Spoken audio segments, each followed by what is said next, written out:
Early tonight, the third day of the World Meeting of Families today opened with Mass inside of St. Peter's Basilica. The theme of the day was vocations. The schedule featured conferences where families discussed being Christians in the digital age and also the identity and missions of Christian parents and children. Joining us now from Rome is Kelsey Wicks, interim executive director of Catholic News Agency. Kelsey, great to see you. Thank you so much for your time today. A lot to get to with those events in Rome. But first, some big news out of the United States with Roe versus Wade being overturned. I'd like to get your reaction and what has been the reaction in Rome? Tracy, thank you for asking. What a historic day for the United States and for the world. The bells of St. Peter's were serendipitously ringing out as the decision was announced during our live coverage of the 10th World Meeting of Families here in Rome. And the reaction was one of great relief, just extreme preparedness for what needs to come next, and a small amount of celebration.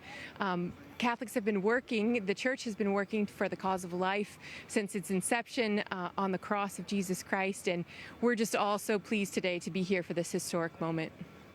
Yeah, absolutely, it is historic. I want to go back now to the global gathering in Rome while you're there. After 3 days of this event, what have been the highlights so far?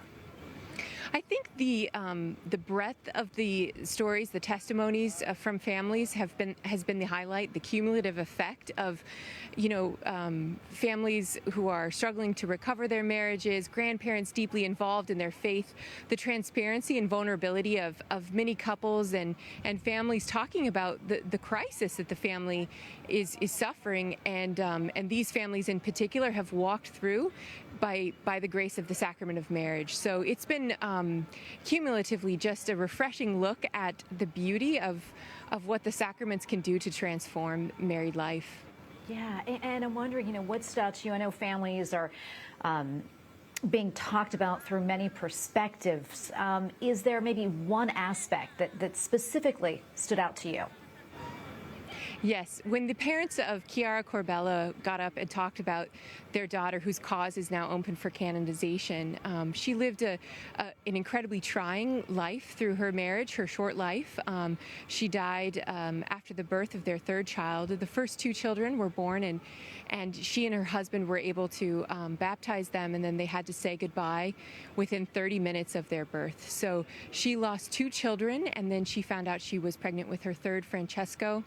And she found out at the same time that she had cancer. She refused the treatments in order to save Francesco's life.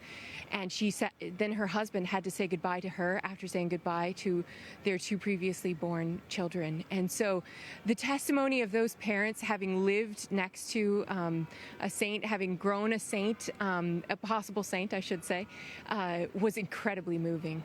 Absolutely. It sounds so profound. We're running out of time, Kelsey, but I'm curious, can you give us maybe a preview of what we can expect this weekend?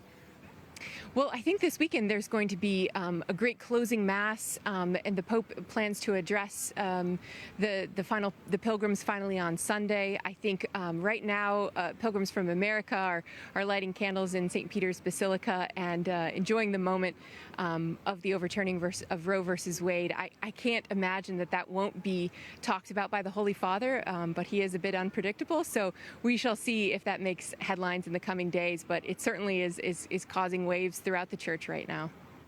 Well, Kelsey, thank you so much for being with us today and speaking to us about all of this. We appreciate it.